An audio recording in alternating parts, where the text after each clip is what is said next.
Okay, good afternoon or good morning to every one of you.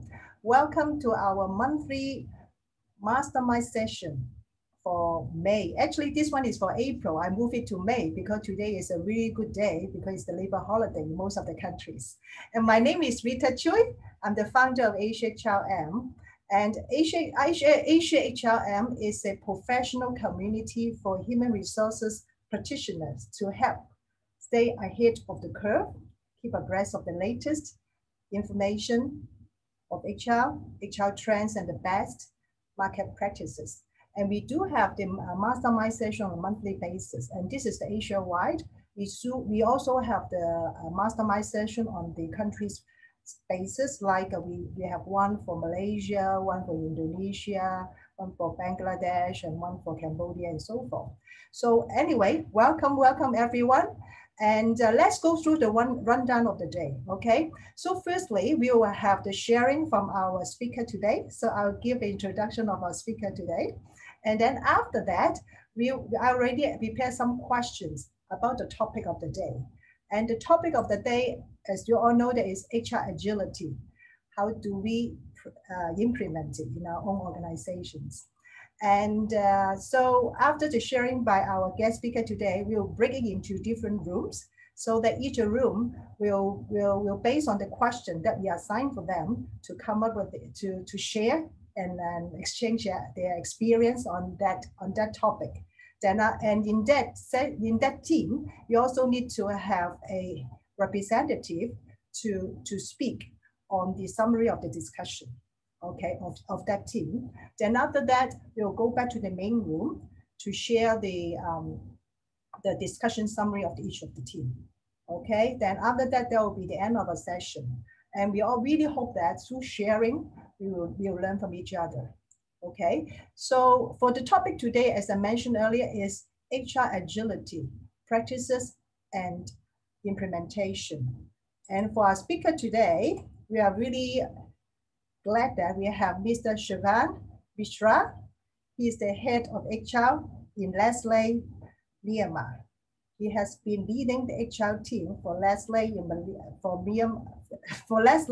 Myanmar since 2019, partnering in the world's most successful food and beverages company's purpose of enhancing quality of life and contributing to a healthier future. Wow, very good purpose. In his current role, Mr. Shivan is responsible for developing and executing human resources strategies for Nestlé. Prior to which, Mr. Shivan has had various stints with manufacturing, sales, and corporate setups within the food and beverage industry.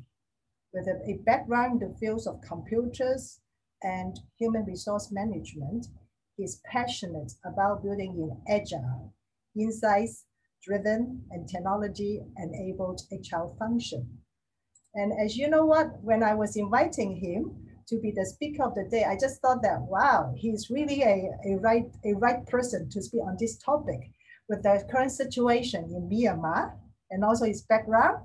So without further ado, let's welcome Mr. Shivan. Mr. Shivan, yeah, your turn. Thank you, Rita. Thank you. Good morning and good afternoon, everyone. I think we are spanning across a few time zones. Good to see everybody. I think, Rita, I'll add just one more thing to my introduction. And thank you for a great introduction, by the way. Very flattering. I've been with Asia HRM now for over an year. And thank you, Rita. I think of Asia HRM's efforts to keep us connected, even if we are sometimes get too busy in our daily lives, have helped me. And I'm sure it has added a lot of value to others also. Really thankful to Asia HRM for a lot of learning opportunities in the past, as well as looking forward to in the future. And also some fun moments. I see some of the people who joined our New Year party. We had quite some fun that time. Yeah, I can't wait to have another one of those. Okay. Now, before we begin, let me share with you why I am not on video today. And I think it ties up beautifully with the topic for us today, being agile.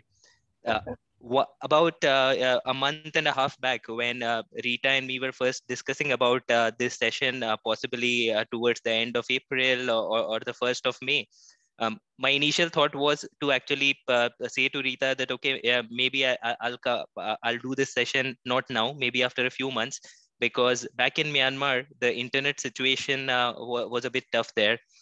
If all of you have been reading about Myanmar, of course, with the current political situations, internet connectivity has not been reliable.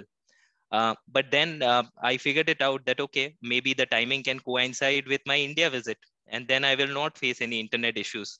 So he said, okay, we'll do this session. But as it happens in today's world, I'm here and we are doing this session. And yesterday a storm hit the area that I am there, and the power has been out for since yesterday. The power backup cannot work because there are certain restrictions with COVID, which mean that the maintenance people cannot come in. But still, we have to be agile and we have to find ways to do this session. So I have a assortment of gadgets to help me still go through with this session. And initially, yes, I think there were a lot of times where I thought that, okay, maybe I should just reach out to Rita and say that, okay, can we shift the session sometime else?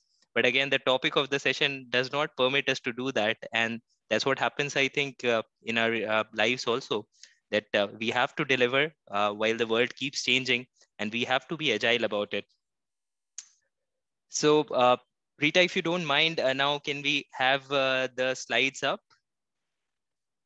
Thank you for doing that.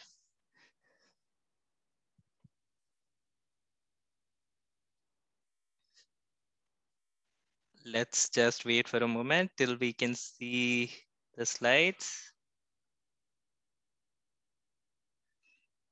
Okay, so we have had the introduction.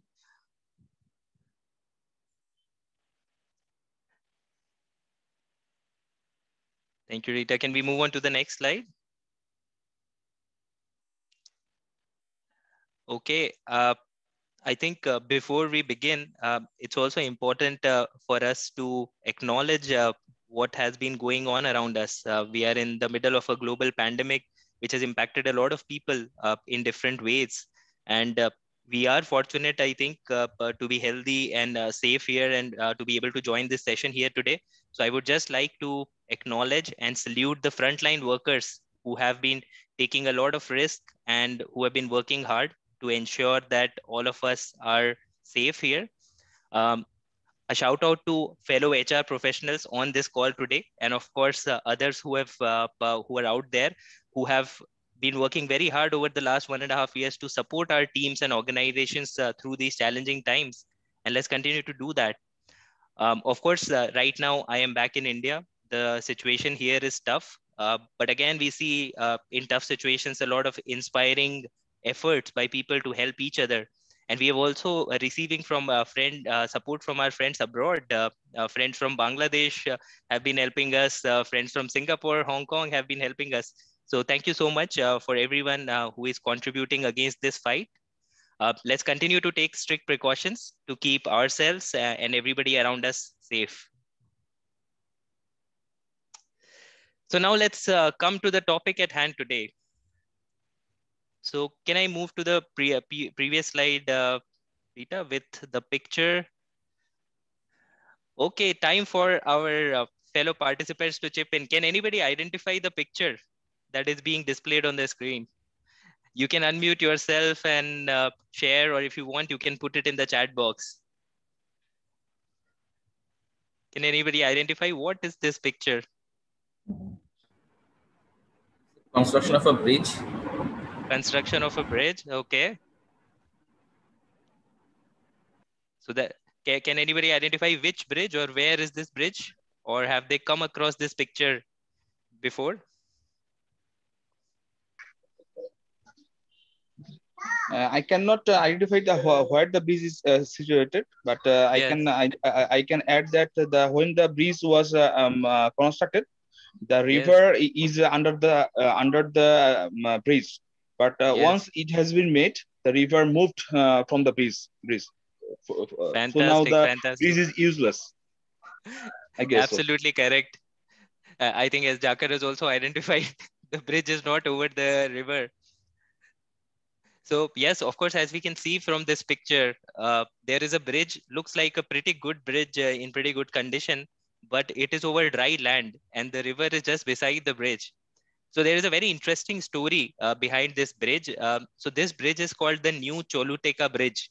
It is in the Latin American country of Honduras. So this bridge, it was actually built between 1996 and 1998, and it was the largest bridge constructed by a Japanese company in Latin America.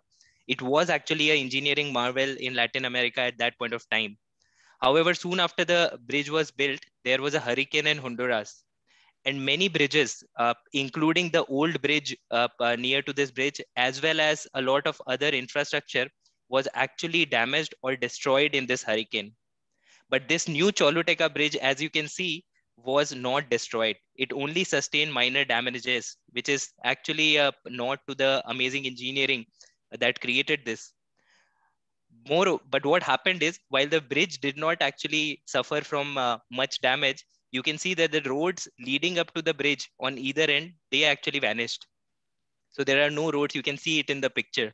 And moreover, what happened after the hurricane is that the Choluteca River, which was going under this bridge earlier, it carved a new channel for itself. And now it is actually going just beside the bridge and not under it. And with this bridge became a bridge to nowhere. It quickly actually gained infamy as being a bridge to nowhere, as it was a bridge over dry land and it was not leading anywhere. Now, if we see, many examples like this actually exist in our industry. If we see in the past, IBM was an undisputed leader of technology companies, right? Till personal computers came around. And then we see that Microsoft, which was the champion of personal computer, became that undisputed leader. And again, until it was the time until internet and mobile became much bigger than PC. And then we had others who actually started taking precedence. We have had many examples, whether it is about Kodak, whether it is about Blockbuster, where the river actually changed.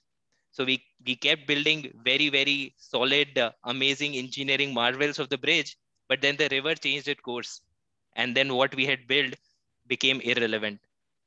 And this is the world which we have been living in now. I'm sure you all have heard about VUCA. There have been a lot of sessions where we keep talking about VUCA, the VUCA world. And we have been talking about it for over 2 decades. And then the fast pace of change that has been happening, that is here to stay. I don't think there is any indication to say that the pace of change we have been seeing in the past few years in our business environment in the world is going to change. And I think we and all our organization have done a lot to actually stay competitive with such pace of change. And of course, in such changing world, it becomes important that we are agile. So not only it become important that we build strong bridges, we have to be agile that, okay, if the situation changes, what do we do? How do we build a new bridge quickly? How do we adapt? Because we cannot predict the changes that will actually come.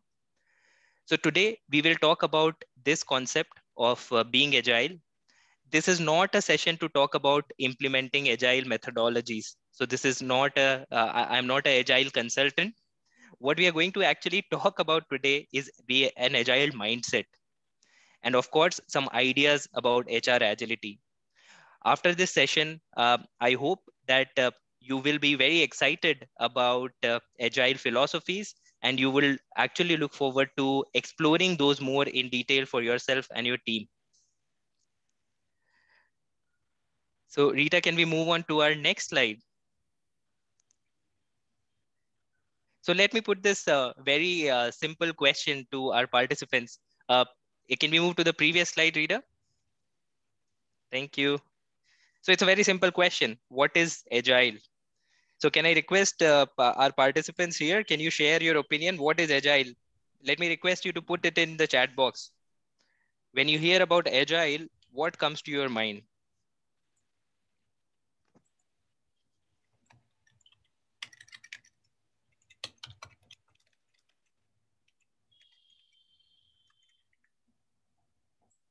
Change. Okay, so Shamin says change. Flexibility. Ravi says moving quickly. Yes, flexible and adaptable. Quickly adapting to change. Fantastic. Always keeping updated and upgraded. Great.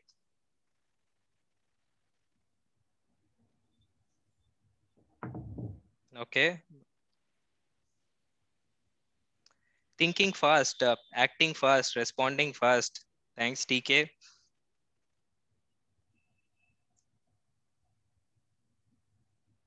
Moving priorities, nothing is fixed. Fantastic, Raymond. I think this is one of the most important things that we have to accept. Sometimes it's seen as something negative, but I think one of the most important agile principle relates to this. So we'll talk more about this. Changing, adopting fast, being active and prompt, the ability to respond fast in tough situations. Fantastic, Tabsir. I think all of us have encountered this especially over the last 1.5 years. Okay, great. So let's look at what the dictionary has got to say about it. If we can move on to the next slide, Rita. The ability to create and respond to change in orders to succeed. Thank you, Lee. Okay, so if we just simply look at the dictionary, it says ability to move quickly and easily, ability to think and understand quickly. I think a lot of us actually captured things around it. However, the third definition also is very important for us because if you will see when we keep talking about agile, agile is also a methodology that actually started in the software development industry. And that has actually brought a lot of management philosophies for other organizations. And that also is an important definition when we are thinking about agile. So agile is actually also a method of project management, especially in software development, which is characterized by division of tasks into short phases of work and frequent reassessment and adaptation of plan, contrasted with the waterfall model. So we'll look a little bit more in detail about it. Let's try to think of an example to understand this definition more in detail. Can I request you to move to the next slide, Rita?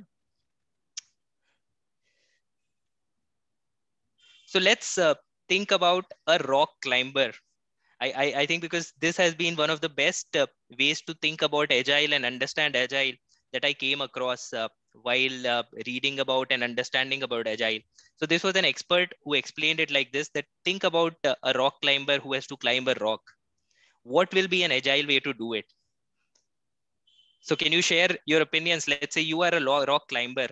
If you are an agile rock climber, what would you expect yourself?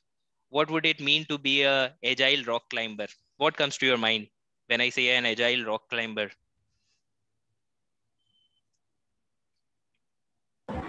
Means that in any situations we have to be prepared that if we fall back, then Yes. what needs to be done if I'm holding some of the areas of rocks that is not firm enough, what needs to be Okay. done, all the precautions I have to keep in mind so that Okay. if I fall back, what needs to be done to keep it Okay. good. Thanks, Abhishek. So as an agile rock climber will be prepared to face any situation. Okay. Anything else? Others, what comes to your mind if I say that, okay, what does it mean to be agile rock climber? Yes. So, in my opinion, like when it comes to agile rock climber, so when he's climbing, the path is not the simple way. So there might be very tough situations, like when the altitude changes, the oxygen levels might be get decreased also sometimes. So Yes. he should be prepared for every situation. So not only for the difficult situations, like he sometimes he might be starving, so it depends upon his destination. He should be well prepared and he should be update himself at that particular point of time. Okay. Sometimes So he should remove his shoes. Sometimes he should be prepared for every situation that he's undergoing in his path. he should be prepared for everything that comes in his path. And he should keep Yes, adopting as something comes up, right? So if he needs to change his shoes, he has to do that in the middle of a climb. Okay. exactly. Okay. We have some comments also coming in on the chat box. Preparing for the worst beforehand, anticipating challenges. Great. He's facing a new situation every moment and getting ready to face that situation. This is from Aminul. Okay. So as we can see, let me actually talk about two approaches and then we come back to our comments and see where our comments fit. So let's imagine that there is this rock climber who has been given the task to climb a particular rock. So of course, one way to do it is that the rock climber can actually get an analysis done for this rock formation, that, okay, what is the rock composition in different areas? What is the best way? What are the water channels? And then he can actually get this analysis done, maybe get a helicopter up there who does a scan, maybe get some experts there who actually can talk about the rock composition and then define the best path to climb that rock. Also, our rock climber what he or she can do is that they can review the historical data for the last 10 years. They can also try to go to the library, study books about who are some of the people who have climbed this rock in the past, and understand what should be the best day, best time of the year, best month to climb this rock, and decide that, okay, I will climb that rock then. And of course, after getting all the information, our rock climber can make a very detailed plan, document it, and then of course share this on WhatsApp or Viber with his fellow rock climbers, right, to get their feedback and reviews. And of course, if our rock climber does everything like this, he or she is going to have possibly the best plan possible. And then our rock climber can climb this rock successfully, right? So that is one way to do it. Let's say we have another rock climber. What he or she does is he goes to the rock. He or she has a look at the rock and tries to estimate how much time it would take them to climb this rock, right? They are expert rock climbers. They are not novice. So they can actually maybe make a reasonable estimate that, okay, this rock might take, let's say, 5 hours, 6 hours to climb. And basis that, our rock climber can decide on a day where they will attempt to climb this rock. And then they of course go back, they get their gear, and then they come back. And when they come back, if the weather is permitting, they actually start climbing the rock. And what happens when they start climbing the rock? Of course, for the first time, when they put their spikes in the rock, they can understand the composition at that place, right? And they can adjust their approach if required. Let's say if the weather starts changing, or if they face a situation where a particular path they chose is not working, they can always go back and start back again if it is safe to do that. Now, typically, how much time would the first approach require, where we plan, we understand the rock formation, we review the historical data, we make a very detailed plan, and then we share it and review it with fellow rock climbers? How much time would the first approach take? What do you think? 1 or 2 months usually. 1 or 2 months. Yeah. And absolutely. So possibly in the first case, when the rock climber is able to actually figure out the whole path, maybe the rock climber might be able to actually get it there very, very fast, faster than our second rock climber. But the preparation time would be maybe 1 or 2 months, right? And then with all this research, will this rock climber be guaranteed that the weather will not change on the decided date? With all this research? Of course not, right? As of now, we do not have anybody who can predict weather with 100% accuracy. But of course, they will have a better chance. What about our second rock climber? How much time will it take for our second rock climber to climb this rock?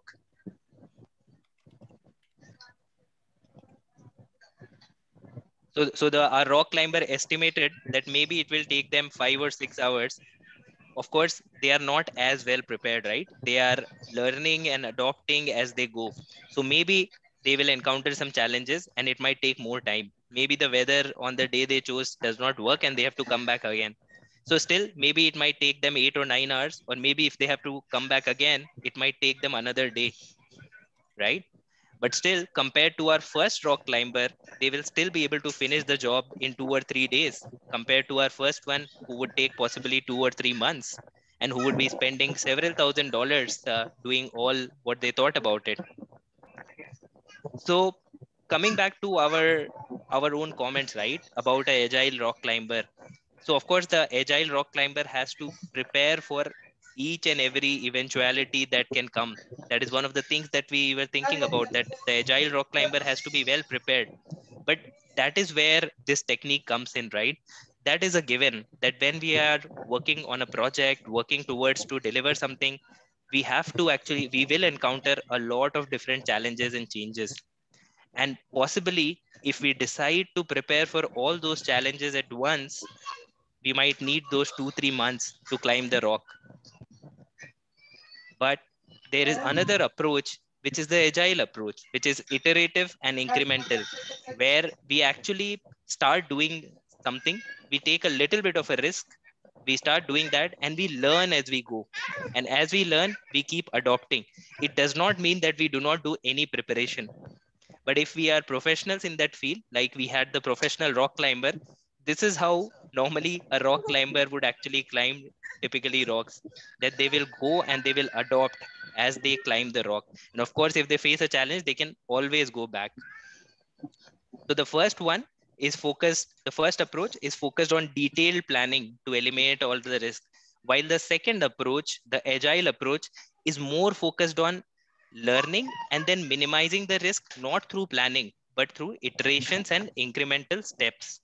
So this is something that we'll explore more as we go forward during this discussion. So let me ask you this, and Rita, if you could help me move on to the next slide. So out of the, yes. Okay. So let me ask our participants this. We spoke about these two approaches, right? Which of the two approaches do you think is low risk? Is the first approach of planning low risk, or the second approach of our rock climber who actually learned and figured out the terrain as he or she climbed?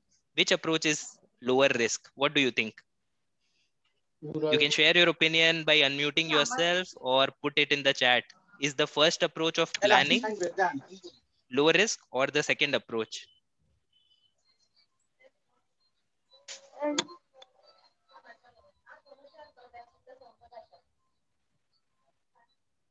So can we hear from our participants? Which approach do you think? Can I hear the question again? Actually, there was a sound echoing coming from Sure. the Can you box hear of me now, Mr. Shamim Tafsir? Ahmed.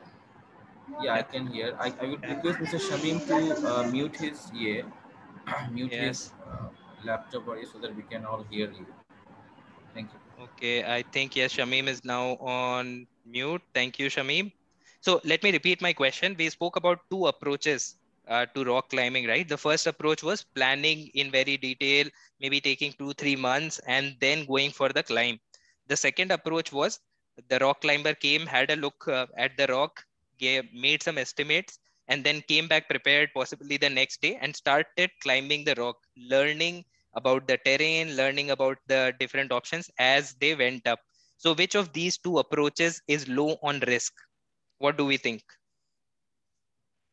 Is the first approach low risk? I think the first approach is low on risk. Yes, fantastic. And thank you, Tapsir. Sadia also is saying that, okay, the first approach is less risk, right? Prepare for the worst beforehand. Jakar has an interesting opinion. The second approach is low risk. And I think Raymond is elaborating further. So Raymond says that the second approach possibly has lower risk in time and cost investment. First approach has high investment and a time investment. Very interesting thought, Raymond. Nurur says first approach. Okay. First approach. Okay. So if we actually look at it, and that's how I actually first thought about this story too, right? I think for most of us, it seems like the first approach is low on risk, because in the first approach, we are planning in much more detail and we are actually making arrangements to minimize the risk everywhere. But if we actually look more about it, it's possibly not true. And I think that is where what Raymond shared is a very interesting observation and completely bang on, right? If you look at the first approach, there is a lot of time and investment that is going on in the first approach.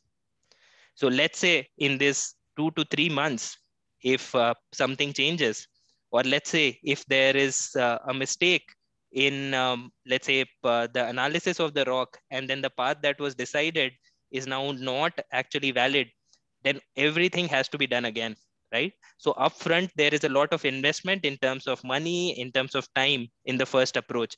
And of course, it looks like at first that minimizes risk. But then obviously, if something fails, all the investment has gone in and it has to be done again. And that's why the risk to the investment and time is possibly higher. In the second approach, the person can always keep coming back on the second day, third day, fourth day.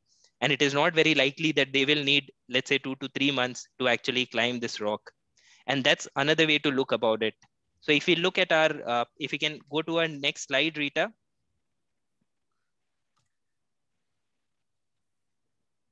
So typically, as we see in terms of when we plan something, and while this comes from the software development industry, it also applies a lot of times when we are making internal changes in the organization. So if we decide on a big initiative where we plan an organization-wide change, we plan an organization-wide process, then if we take the approach of planning first, where we, like the first rock climber, we study all the different aspects that are there, we put in a lot of investment upfront, then the results, the value that is generated from what we are doing only comes at the last. And we do that in our organizations, right? We plan for months and months and years, and then we actually go and implement something. And then we start getting value from it, maybe from the second or third year, right? While the agile approach of the second rock climber is slightly different, where what you do is you actually take incremental steps. So maybe you pilot something small, right? You try to do it and you see, are you getting value out of it? If you're not getting value, you again adjust your approach. Then you again try to do another incremental step and see. And this is this iterative and incremental approach that you can actually do to managing, let's say, a change or a project that you are actually doing. And what happens in the second approach is you see that you are never taking too much risk, because the investment that has gone in, which is at risk of failing, is always very small. You take a risk. If it works, then you move forward. If it doesn't work, you again revise and then move forward. And that's why if how Raymond has actually beautifully put it, if you think in terms of maybe value creation of what you are investing, then the second approach a lot of times may be the low risk one. It is not very instinctive in the way that we have, let's say, learned about management, right? And that's why even for me, the first approach when I work in my day-to-day life, it is automatic to come and think about that, okay, the first approach of planning everything only minimizes risk. But you see that that's not really the case. And again, if we link back to the VUCA world, where things are changing very fast, if we have everything being planned for 1 or 2 years, the external environment can change very fast. And that's where the risk in the first approach of the rock climber becomes even more. And that is where, again, for agile, it becomes very important to think about working in agile ways, because it can actually minimize risk, which seems counterintuitive. Rita, if you could help me move on to the next slide. And while we move, Raymond, are you there? Thank you. I think bang on with your observation. Would you like to add anything?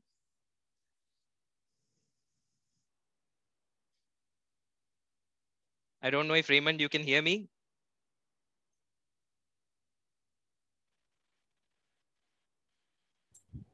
Yes, still here. Okay. So let's look at how agile can actually be relevant to HR. As we have spoken about that agile is possibly very relevant to the overall context and the environment that we operate in. So typically agile will work when the problems that we are solving are very complex. Now look at it from an HR perspective, right? Think about our efforts to build a coaching culture in a large organization. Now in this large organization, there are various line managers and employees who are at varied degrees of capability.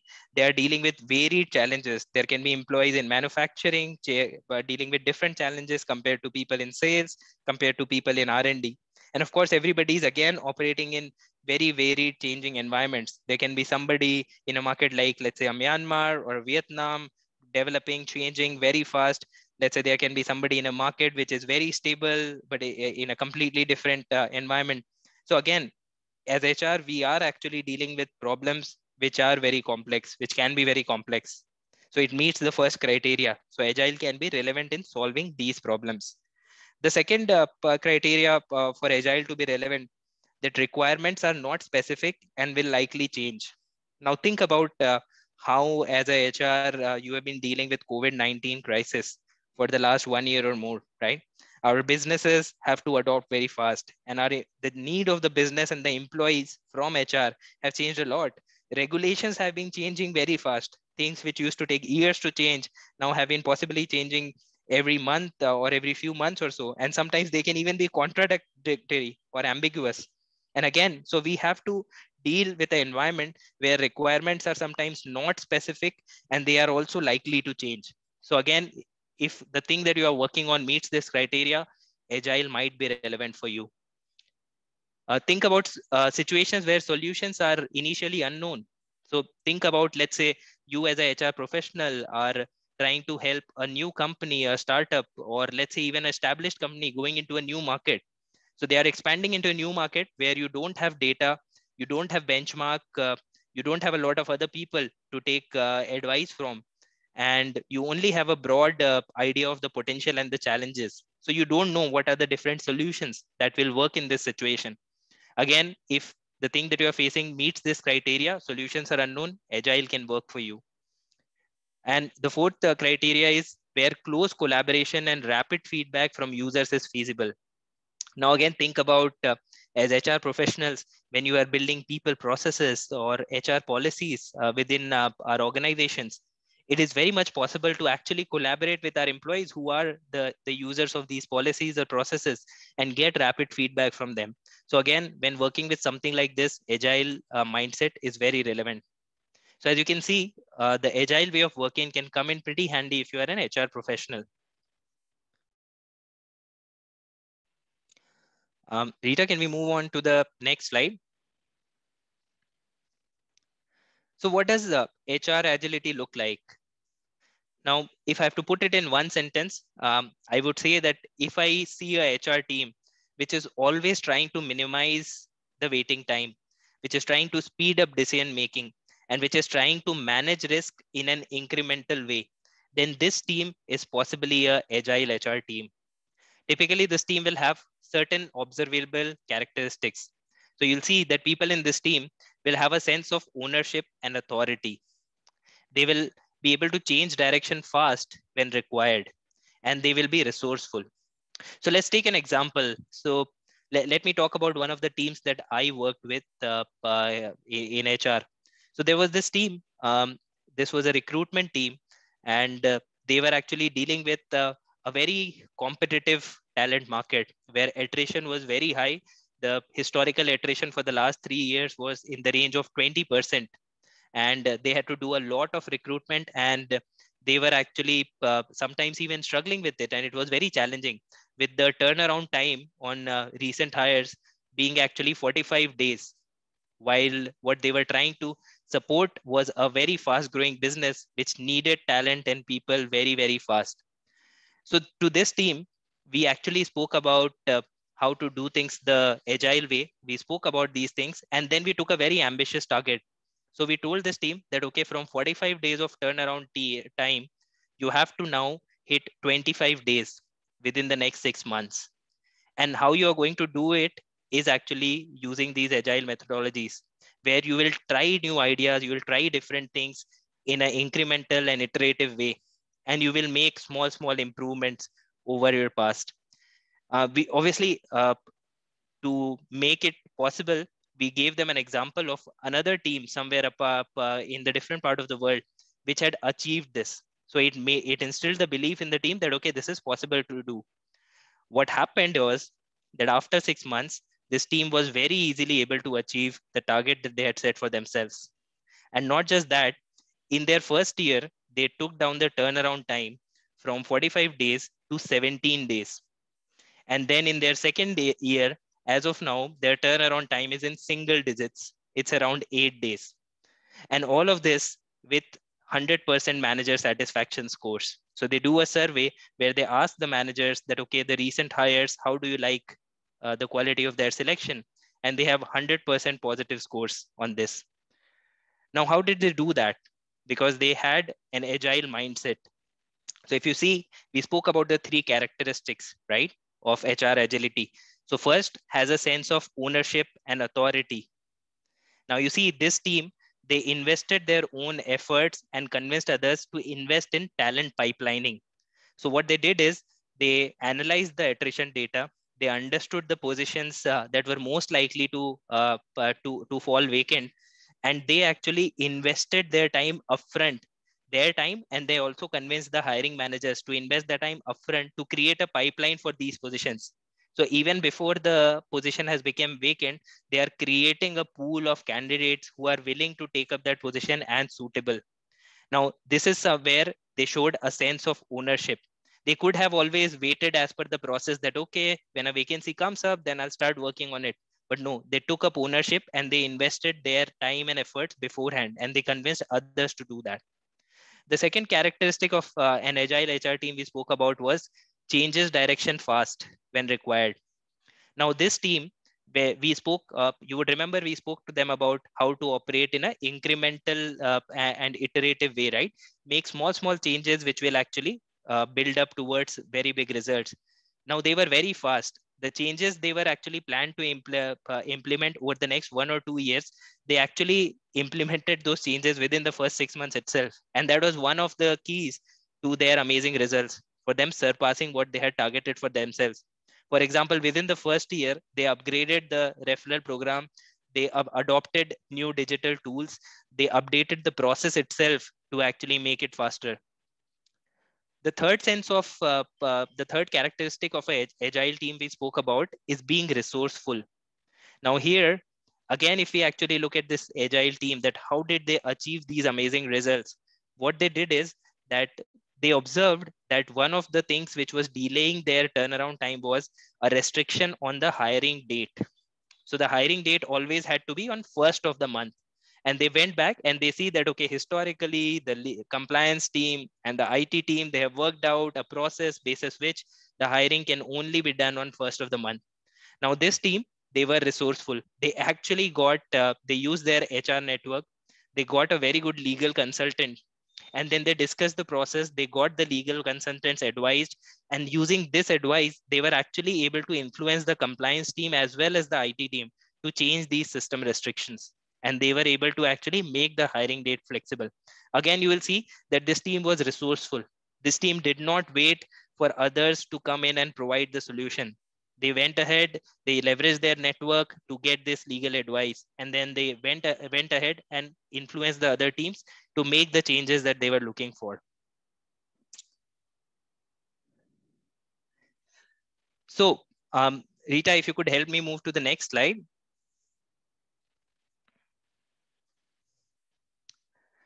So as we have seen, if we quickly recap, we have seen that the pace of change in the external environment is not going to go away.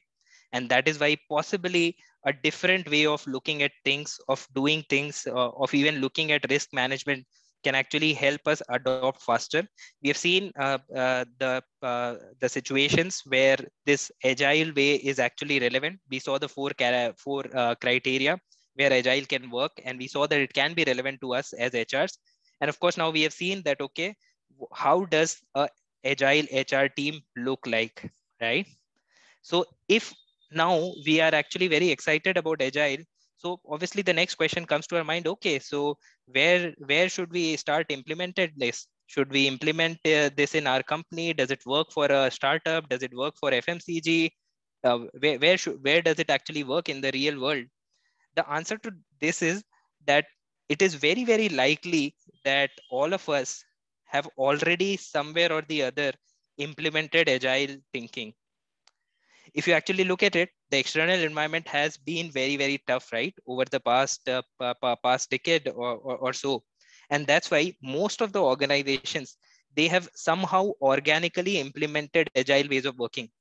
So let's look at some examples, right? We talk about a lot of organizations who have been moving away from these yearly performance appraisals to giving continuous feedback mechanisms. This is an agile way of working, right? Remember, we spoke about our rock climber.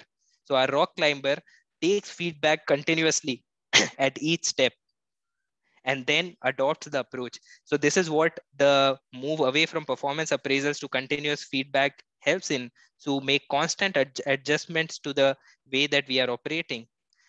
You would have obviously seen organizations moving a lot towards cross-functional project teams to deliver some amazing changes or results. And of course, recent examples would be the crisis committees, which helped handle the COVID crisis in many organizations. Again, this is an agile principle.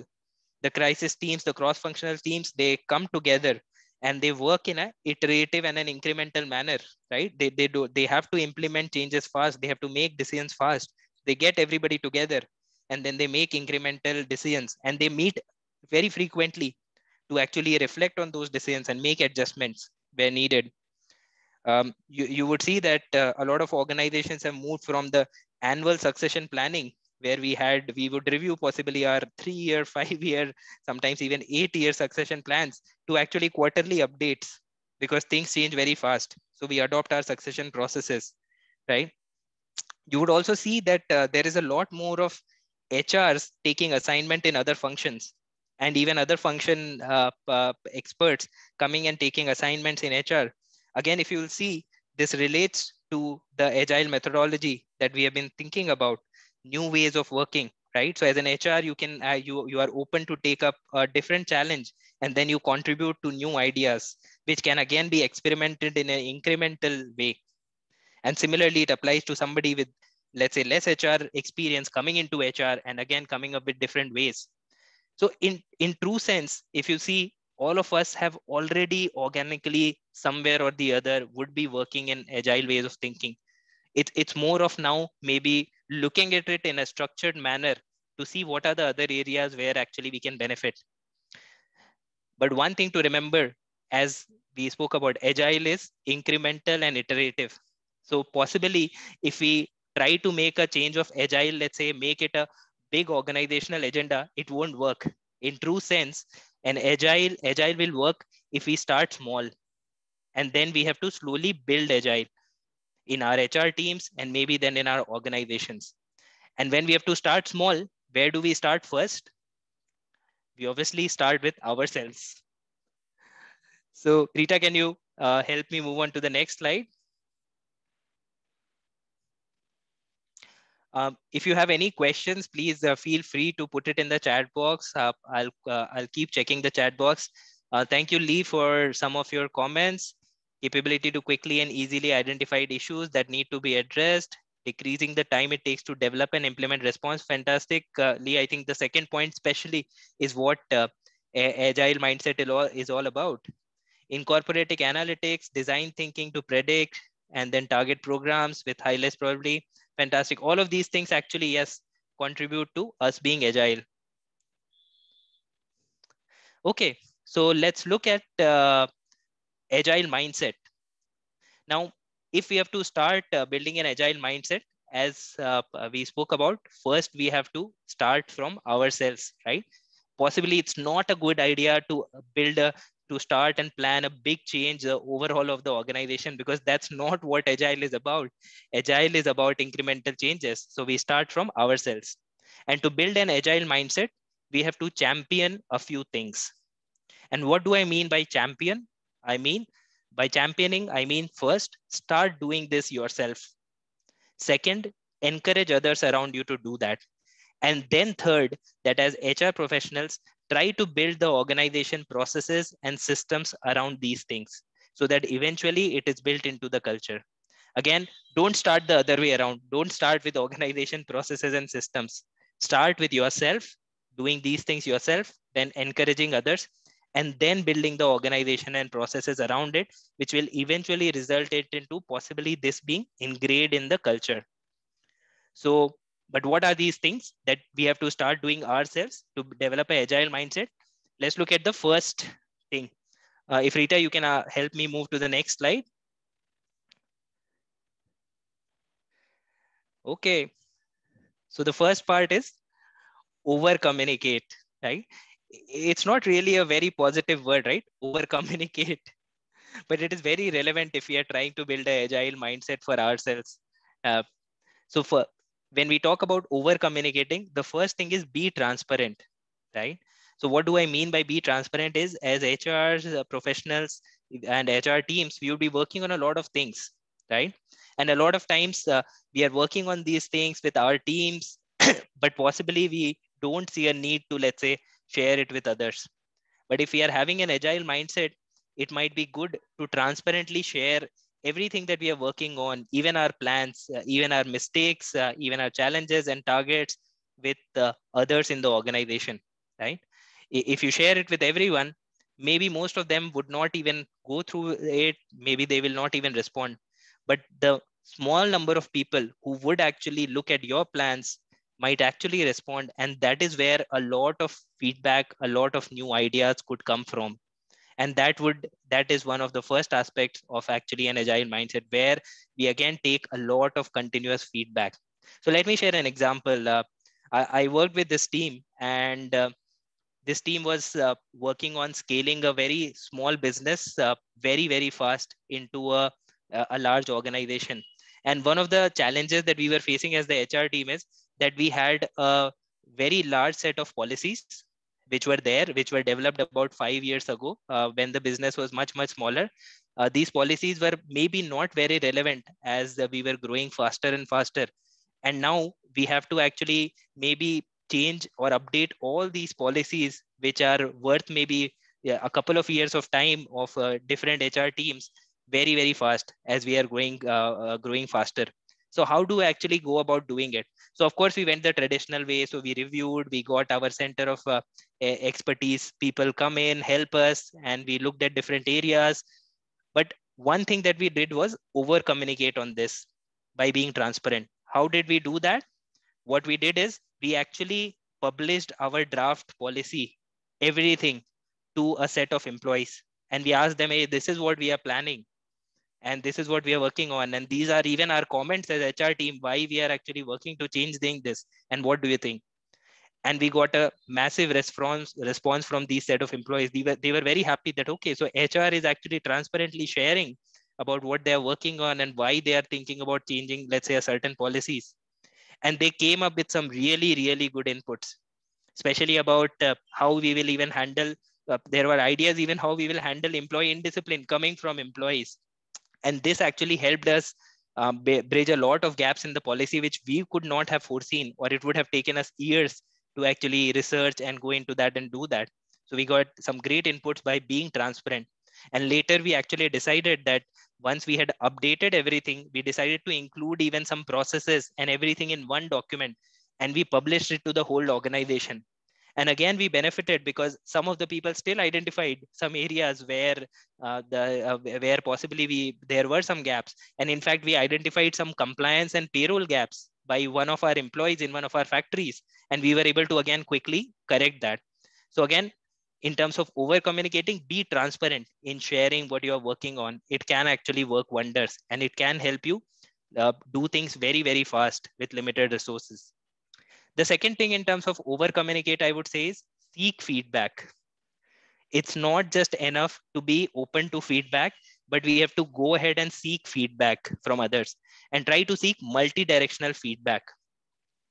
Again, it reminds me of one of the stories. So I was working with one of the teams, and they had this exit survey, right? So when an employee resigns from the organization, they have this exit survey that has to be filled so that the organization can actually identify the opportunity areas that are there to improve, let's say, the working environment or the culture. The interesting thing about this survey was that this survey had to be physically signed by the line manager. Then only this can be submitted. Now you see what we are doing is, here we are saying that we are open to feedback, but the form itself is possibly designed in such a way that the feedback is not really enabled, right? We are asking the employee to share their opinions and then get a sign off from the line manager. And as you would imagine, if when we looked at the data of this past surveys, most of the people just left for personal reasons or for a career opportunity. There were no feedback for our working environment. There was no feedback for improving, let's say, our people practices, because the form had to be signed by line manager. We had not enabled a open feedback. We were not really actually looking forward to seeking feedback and taking action on it. And of course, then we changed the form to make it anonymous, where the employee who's leaving can provide anonymous feedback. And over the next 6 months, we really got some very good feedback about how we can improve our people practices. So again, not just enough to be open to feedback, seek feedback in a manner that people can actually provide, seek multi-directional feedback, and then act on it. That is the second part of over communicating. The third part is coaching and continuous feedback. If you actually try to look at various studies which talk about feedback, right? And we see that a lot of companies even work towards eliminating these annual appraisals. And what did we get after that? You will see that the CEBA study itself actually found that people were receiving less feedback after removing annual appraisals and then implementing continuous feedback. Why? Because for continuous feedback, the mechanisms were actually not established. It was assumed that, okay, by removing performance appraisals, continuous feedback would flow. You would also see a lot of studies where almost 2/3 of the employees will say that they can actually do with more feedback from their line managers. And you will see these studies over many years and years, and the data doesn't change, which means that even though we might think that our people are getting enough feedback, there is a need for giving more and continuous feedback. And again, it links to over communicating. Even if you feel that you don't need to give feedback, try to still continue to give feedback more and more. I don't think there would be, in many cases, a case of more feedback, too much feedback. It will always be appreciated. Remember the earlier example of the agile HR team that we spoke about? You know, this HR team, they actually maintained their excellent results even when the COVID pandemic hit, and they had to change the ways of their working. And why? Because they also established this mechanism of continuous feedback. So they were getting continuous feedback from from the hiring managers. They were getting continuous feedback from the candidates, and even they were reviewing it within the team continuously. So they were able to adopt very fast. So having a continuous feedback mechanism, over communicating on feedback is very important. The last one, identify and speak to your customers. Now, a lot of times we actually do not identify clearly who are our customers. And I think all of us would have faced similar situations. So for me, I think the first time I actually understood that why it is very important to identify the customers is when I was working on a compliance project. And what we saw was that for many years, we were actually working on this compliance project, and we were actually not getting anywhere near we wanted to be. And what was happening is we were working to actually ensure compliance for contractual workers, but we were not really speaking to this group. We were actually speaking only internally. So when actually our team started speaking to the contractual workers, their supervisors, I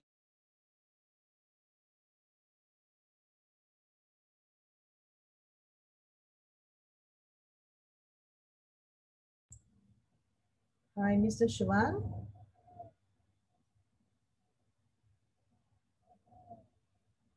There's an internet issue. So we need to be agile, right, to fix this problem, to handle this situation. Hello. Hello, you are back. Welcome. Yes, I'm sorry. I got disconnected in between. I'm clearly audible now? Yeah, loud and clear. Please carry on. Okay. I also see we have a great question from Emily. What is the difference between flexibility and agility? So I'll come back to this, Emily, and we'll talk about it towards the first. Okay. So Rita, can you help me move on to the next slide? Okay. So the first thing that we spoke about in terms of developing an agile mindset was over communicate. The second thing, again, I would say is be biased towards some things. And again, I use a negative word here, right? Being biased is not considered a good thing. But obviously, if we are biased towards certain things, it can be good for us. So let's look at what are the biases I am asking you to encourage within yourself. The first bias is be biased towards action. So typically, the examples of this would be actually that be willing to start actually small. So when you are faced with a big challenge, don't possibly think towards spending a lot of time getting all the details. Be a little bit biased towards starting small. That is one part of being biased for action. Be also biased towards breaking ties. So if there are, let's say there are conflicting data, conflicting criteria, you are not able to make a decision, be biased to break that ties and not carry on that, okay, there is a tie, we can't do anything else, right? Second part would be biased towards new ideas. Whenever new ideas coming, sometimes we directly focus on the risks that are associated with it. But it could be better if we can actually be biased towards these new ideas and think of ways that we can actually try it. So try to pilot things. The third would be have a bias for aiming high, have a bias for towards challenges, right? Because if you want to be agile, if you are taking up the routine things, small targets, you will not actually even face enough challenges to, let's say, test your agility and develop your agility. So if you really want to develop an agile mindset, take up challenges. I can actually talk about, again, a team that I'm working with right now. This team, we took up a very large transformation project, one of the kind of project that comes maybe 2 or 3 times in your career, a large HR transformation project. And everything was planned. A lot of global teams were working together. And then, of course, with the COVID-19 pandemic happens. And we have to change all the plans because, of course, now everything has to be done virtual. Fine. This team actually plans everything much more in detail to do it virtually. And then what happens? In February, there is a coup situation in Myanmar. And then the internet becomes unstable. And everything has been planned to be virtual. And now there is no reliable internet. So what does this team do? We have to again go back and replan things, right? To do it even with with an unreliable internet, right? And why this team actually got this amazing opportunity to plan a massive project, a global project, from, let's say, sitting in one country, once in a lifetime experience, because they took up this challenge. If, let's say, we say that, okay, no, the situation is very tough, the global team has to do it, so let them do it. And if they can't, let's not do it. They will never actually get this chance to develop their agility and test their agility further. So aim high. And the last bias should be bias towards simplicity, right? I think there is a very funny internet story which goes something like this, that NASA, when they were actually sending their people to space, they apparently gave a contract to different companies that, okay, can you develop a pen which works in space, right? So our normal ballpoint pen, it works with gravity, right? The ink flows down. In space, there is no gravity. So they gave out this contract and different people worked with different mechanisms. And then they, after spending millions of dollars, they came up with a really fantastic pen which works in space, right? While compared to that, the Russians, they just used a pencil when they went to space. Now, of course, this is not a real story. This is an internet story, but it captures beautifully, right? That how sometimes simplicity and having simple solutions can be the way to go. And again, that is a very big part of having an agile mindset. Have a bias towards simplicity. See if simple things can actually solve the challenge that you are looking at. So again, quickly, just 2 things. If you want to start building agile mindset, over communicate and be biased towards a few things. Rita, can you help me move on to our last slide? Now, of course, it's easy to say a lot of these things, right? That, okay, have a bias for simplicity, take risks, but it's not really so easy when we go in the real world, right? If we take risk and we fail, then there are not a lot of places which actually celebrate those mistakes. And that's why there are certain pitfalls that we have to be wary of. Okay, when we talk about being agile, it does not actually mean that we are talking about, let's say, being unprepared, or let's say talking about chaos or being reckless.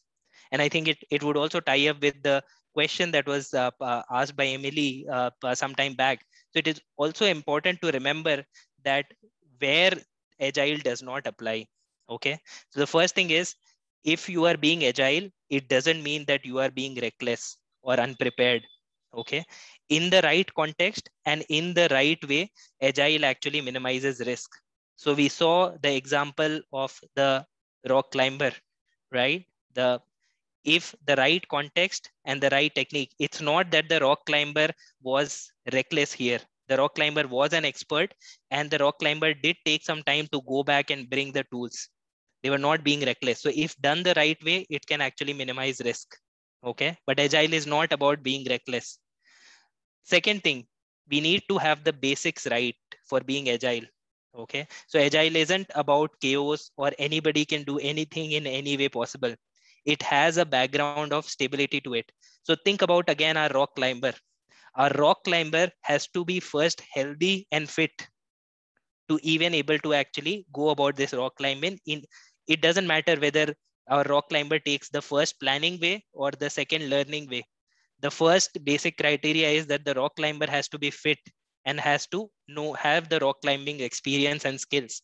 So we have to have a basics. So if you are trying to build a agile HR team, agile mindset, please ensure that first you have the basics right. It should not be that we are failing on our basic responsibilities as HR and then trying to build agile on top of it. That stable backbone is necessary. The third part is that agile is not something you can just buy. If you go online right now, you can find a lot of content, much more clearer content compared to what we have spoken about today, and much more detail about many tools and methodologies of agile from different consultants and experts, which can be very helpful. But again, you still need the mindset. It is unlikely that you can just pay somebody, they can come in and they can make the team agile without the mindset being developed.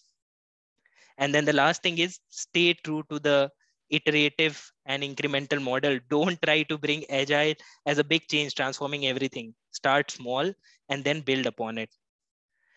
So that's it from my side. Thank you, Rita and everyone.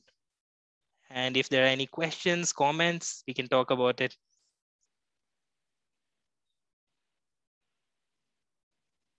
Myself. Wow, we have so much to learn from the session today. Ooh, like mindset change and some of the basics that we need to be in place and so forth. Wow, I think it's an amazing session, and I was just too busy to write down a lot of notes. But I'm sure that Mr. Suvan will share your PowerPoint with us, right? So that we can learn further from the notes that from the file that you put together. Is that okay with you that you share the PowerPoint with us? Sure, of course. Okay, very good, very good. I particularly like the mindset, over communicate and also be biased. It's something very interesting, but I think it's also practical. We really want to have this kind of mindset, right? Yeah. Okay, great learning. So before we move on to next session, we would like to take a group picture. Can everybody just show their face so that we can take a group picture before we move on to the next session? I understand that Mr. Sivan would be a challenge for you, huh? Since of the power issue. No issues, Rita. I'll maybe just Photoshop myself on that picture. Yeah, okay. Okay, are you all ready? Okay, very good. So 1, 2, 3. One more. 1, 2, 3. We don't see the flashes, Rita. You didn't see the flashes? Okay, but I think it's okay. I have already taken 2 pictures, so everybody will be given at least 1 picture. Okay. Okay, so let's move on to the next one. Okay, the next session of the day. Let me show you the file so that everybody knows it. Okay, so I believe everybody can see the file here, right? So we are done with the break session, the break sharing session from Mr. Sivan. And then after that, we are going to divide every one of you into teams, okay? And we have given a question for each of the team to discuss, Okay, so in each of the team, let me copy this question here. And I would like to have the help. Oops. Okay, I would like to have the help of the facilitator to help me with the question. Will help me with the question. And let me see if I can put it in the chat group so that everybody can see the questions that we are going to discuss in each of the team. Okay. So we will divide the team into, we will have 4 teams, okay? So I'll put 5 people in one team, okay? And for the first team, which will be led by Jacka, your team will be discussing the topic, the question, how are you using technology to stay connected to your team and customers during pandemic, okay? That would be Jacka's team, okay? And secondly, Mr. Shivan. Mr. Shivan still here? Mr. Shivan? Ooh. Yes. Yes, Okay. Rita, I'm here. Yes. I would like you to take care of the second team, okay? So for Mr. Shivan's team, the question to be discussed is, what new goals have you set for your team and organization for the next few months? What new goals have you set for your team and organization for the next few months? I'm going to put this question on Mr. Shivan's WhatsApp, Sure. so that you can just let the team know, okay, more clearly about this question. And team number 3 would be Mr. Tasha's team, okay? And the question is, how will you reimagine and redesign your team and your organization once the pandemic has passed? Okay, so Mr. Tasha has already got the question and he will let the team members know once again about the question, okay? And the fourth team will be led by me.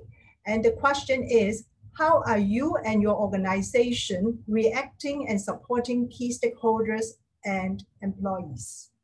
Okay, so, just, I was wondering if you can use some of the techniques or mindset which were shared by Mr. Shivan in his presentation in all these questions here. Okay, so I would like to put everybody into different rooms. Just bear with me for 2 minutes. And then during the session, let me see, oh, it's already here. So we have Tasha here. We have manual. We create, and then we have Mr. So this one I have to move Mr. Tasha to room 1. Okay, Mr. Tasha to room 1, and Jacka to, let me see, Jacka to room 2, and then I have room 3 with the, okay, Mr. Shivan, room 4, and we have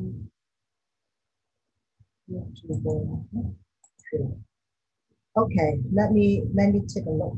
So we have Mr. Tasha's team, and we have Mr. Jacka's team, and we have Mr. Shivan's team, and lastly, I also have somebody in my team. Okay, so for every one of you, in the team, you are supposed to introduce yourself firstly. Then after that, you need to select a team representative. And the role of the team representative is to to make a summary of the team discussion, okay? Then after that, when we are back to the main room, the team representative will represent their team to let everybody know their discussion summary of that team. Okay, so are you all clear? So that's why we already had a question for the team facilitator, so that he will brief you the question again, and each of the team will, based on the questions, to come up with their discussion or their sharing. Okay, So let me now open the room. So it will be a 2 minutes, 20-minute session. And let me see, move to room 3. And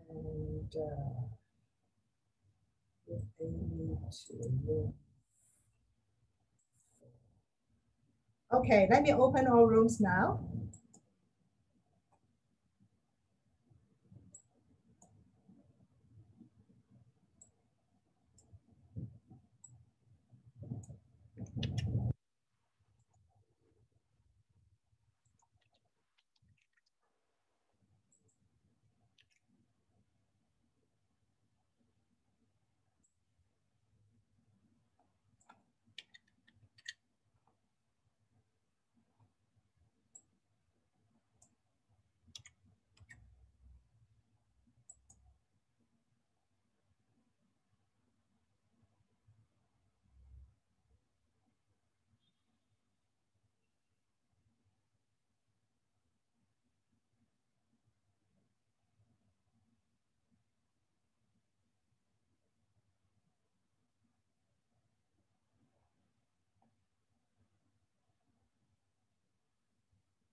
Station number 2, number 3, and check number 1.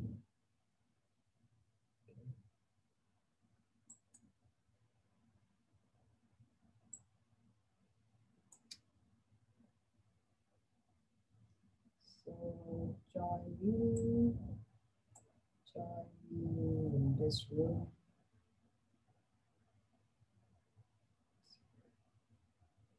Join you to number 4.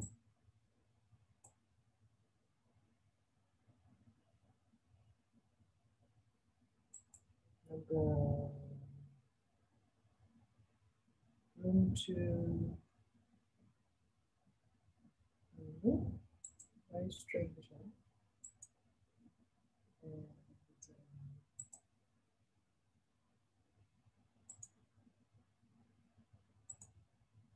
take our rooms. So number 1, number 2, number 3.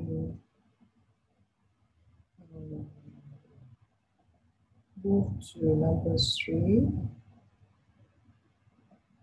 Okay.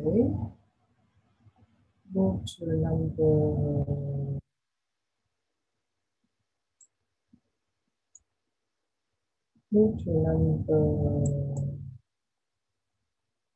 2. And, it's very strange, TK. I've tried to assign you to a room, but it doesn't work.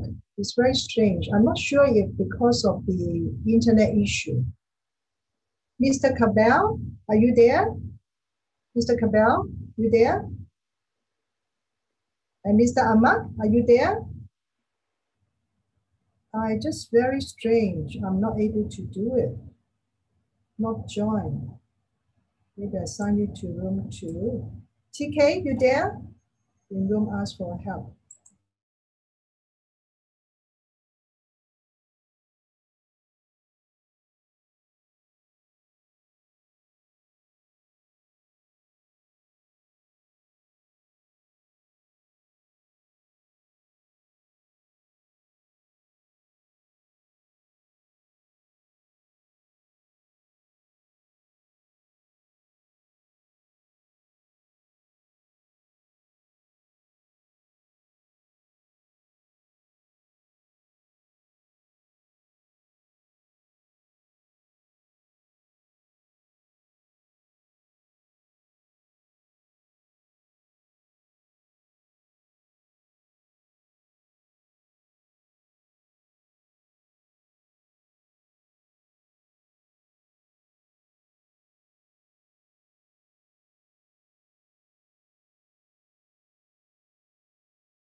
सबकी पढ़ाई दीजिए। Photo copy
welcome back. And Jack has told me that he's not able to come back, right? Okay. So we have 12 people, right? So and I understand that we only have 3 teams because some of the people have left the session halfway through. But anyway, I think it's good that we can start sharing the presentation from each of the team representative on the summary of the discussion. Who would like to start first? Mr. Chauvin, your team, would like to start first? Sure, Rita. So in my team, I have with me Emily, who works with a university in Hong Kong. And we have Ravi, who works with a HR services firm in India. And of course, I work with Myanmar. So we have 3 people from 3 different countries. And in our discussion, I think the first thing that we realized was that all of us are facing similar challenges. And one of the common challenges for all of us was adopting recruitment to the obviously current scenario. And I think in terms of recruitment, as we know, with the COVID situation that has been going across the globe, it has become very challenging. So of course, one challenge is to how do we adopt the recruitment process for this new situation and how it can still be effective. And then of course the recruitment itself, that okay, how do we project the recruitment numbers and how do we manage to deliver on those. So some of those challenges all 3 were actually facing. And we spoke about that when the COVID-19 pandemic hit, we shifted to new ways of actually managing our recruitment process. And one thing that we can possibly learn and connect with today's session is the iterative methodology of Agile, that once we made a change, we were kind of almost forced to make this change overnight. What would be good for us to actually now revisit this change again and again, gather feedback on what's working, what's not working, and possibly take actions on it. So for example, Emily in Hong Kong and myself in Myanmar, we faced the same challenge, that we had some feedback from hiring managers, we had the feedback from recruiters, we had the feedback even from the candidates themselves about obviously the new ways of doing things virtually. So if we were, let's say, thinking in an agile manner, then we would actually continuously try to go back, reflect on this feedback, and maybe adopt our ways. So we discussed a few ways in which it can be adopted. But the main thing is possibly to take that approach, that look for feedback and look to continue adopting our approach. So we don't need to wait for, let's say, 1 year or when things would change. As soon as we are making a change, we should look at feedback continuously and keep adopting our approach. Yeah, very true, very true. So any question for this team? Any questions for this team? If no, then we will move on to the, go ahead. How they are facing the challenges that arises from online recruitment and online interview, as all the candidates may not be flexible to use virtual channels. So very good question. In fact, this is one of the challenges that we discussed even for our organizations. And again, of course, the overall approach is that we need to continuously look at the feedback that is coming in, right? So this is a feedback that you have possibly received from candidates or hiring managers. So let's say candidates saying that, okay, we are not really prepared or equipped to use virtual channels for interview, and that's why maybe we are not having, let's say, a great interview experience.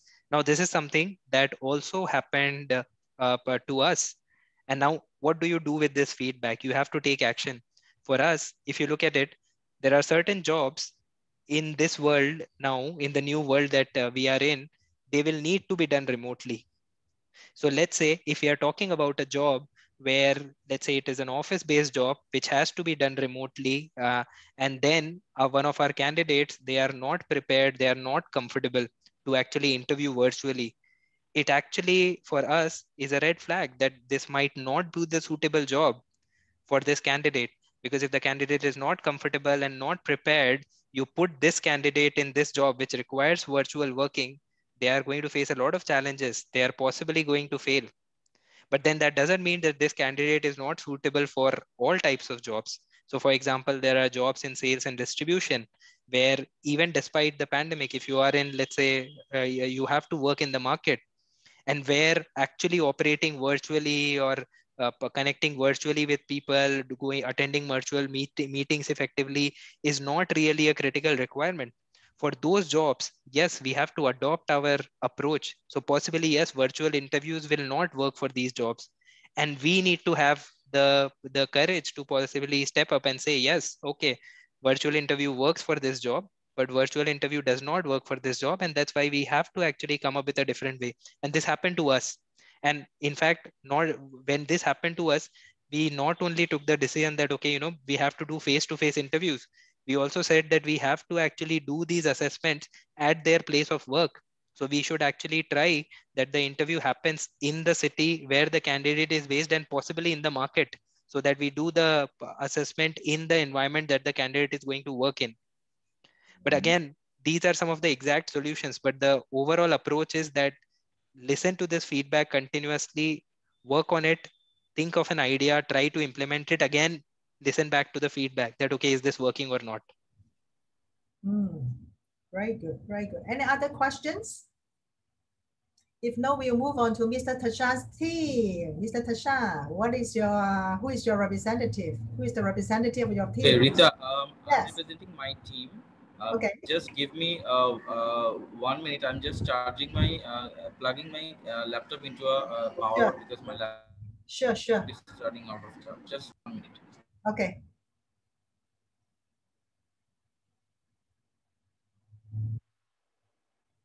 Wow.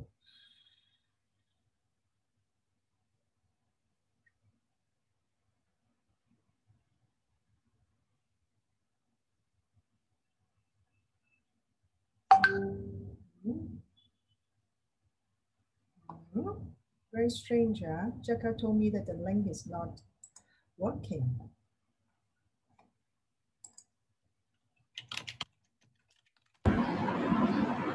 Okay, Rita, so I can start now. Yeah. Okay, so we had Mr. Nurul Rahman in our team, and we had Lethu in our team, and then we had also another person who I think he is in a bit of a connectivity issue, but we have discussed about it in ourselves regarding the challenges we have faced in these pandemic years 2020 2021, and what we would like to reimagine and redesign in our workplace after this pandemic situation is over. Okay, so I have listed down in bullet points, so I'll discuss them one by one.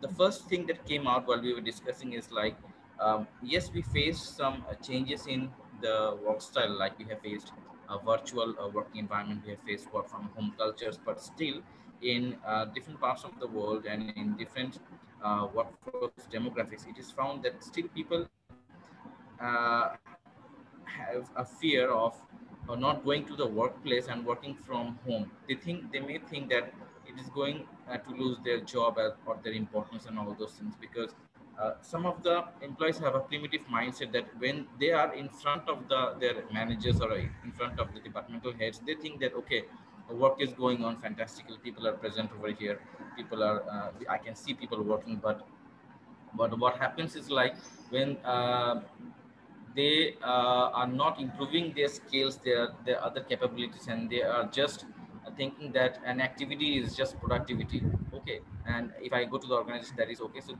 from here we have to shift, we have to prepare the workforce for work from home cultures, for virtual working cultures, creating new policies and processes and employee engagements and buy-in, so that we can prepare our workforce better.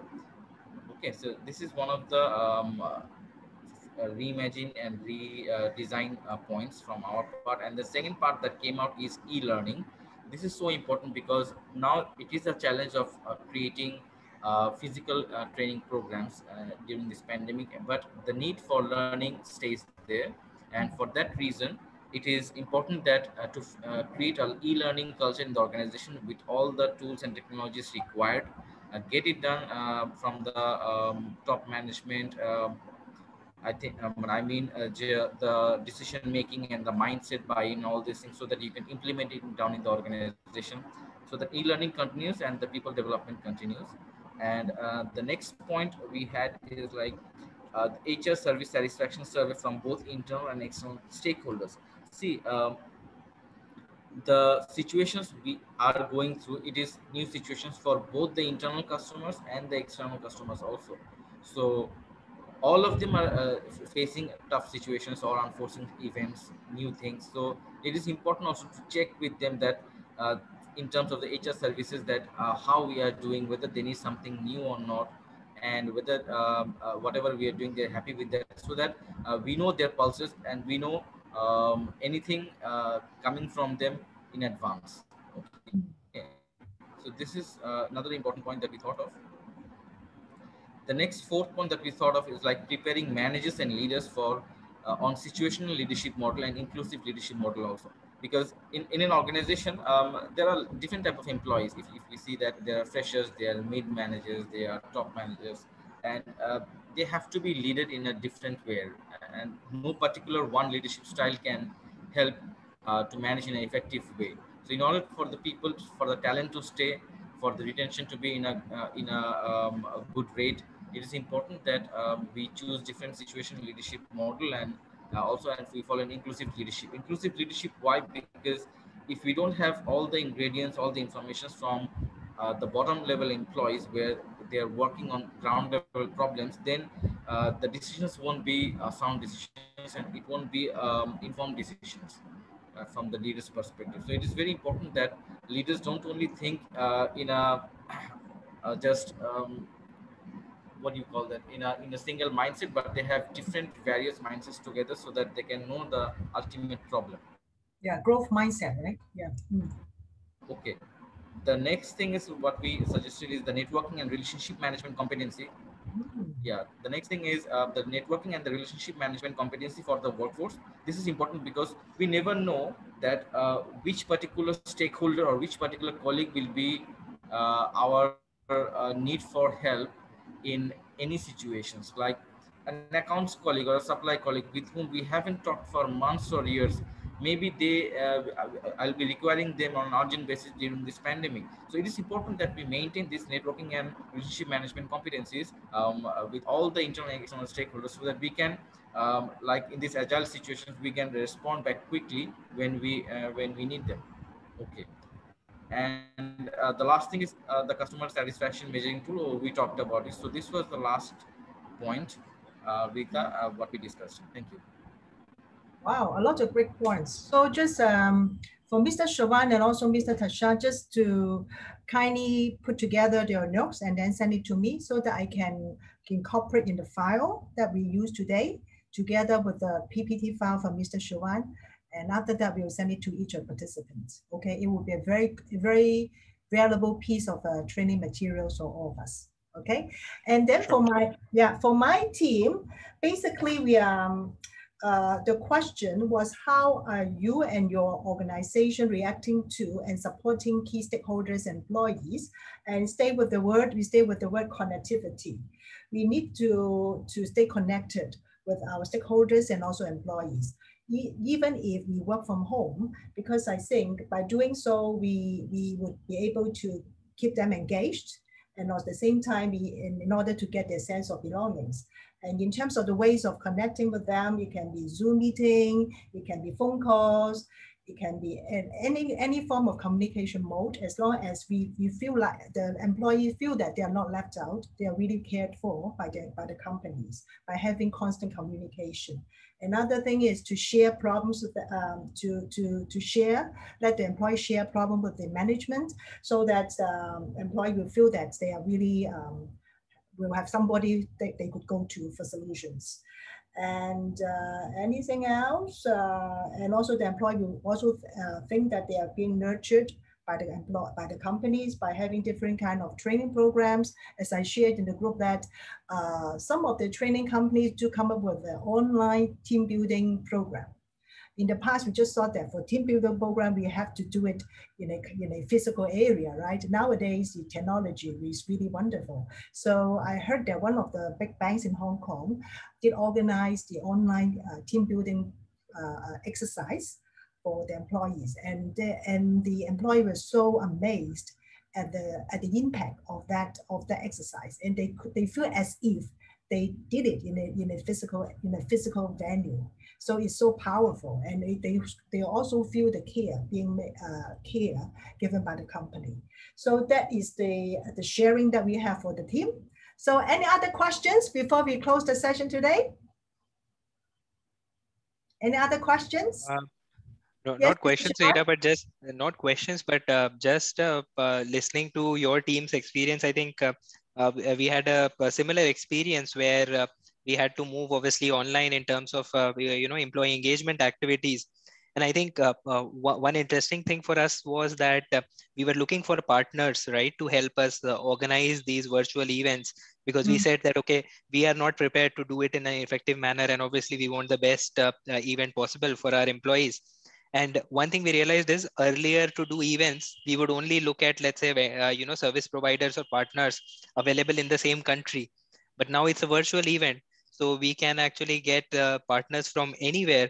So we actually got one of the partners from a different country, and we organized the event. There were some cultural challenges. Of course, we need to prepare well because the hosts are from a different country. But then it went amazing even for us. And there was a really great response from our employees to that event. So yes, one more thing that there are so many possibilities also. Yes, challenges of a virtual event, but also it increases the possibilities. You have so many options. Yeah, very true, very true. And since we have so many nuggets of wisdom in our chat box, I'm going to copy it and then put it in our file so that everybody will also learn from the ideas or comments from all the participants who have put it here. Okay, so wow, somebody joined us, but I think we are now towards the end of the session. Do you have any other questions? If no, then thank you very much, Mr. Siobhan, for giving us a great session today. We have learned a lot, especially on Agile HR. And thanks again, Mr. Tisha, for the support of your society, and also thanks for the participation of the participants, of all the rest of the people here. Okay, so have a very good Saturday and Sunday, and I'll see you next time. Okay, thank you. Bye-bye. Thank you, everyone. Bye-bye. Bye-bye. Bye-bye. Bye. Thank you very much, Thanks. Rita and Bye-bye. Shivam. Thanks. Bye-bye.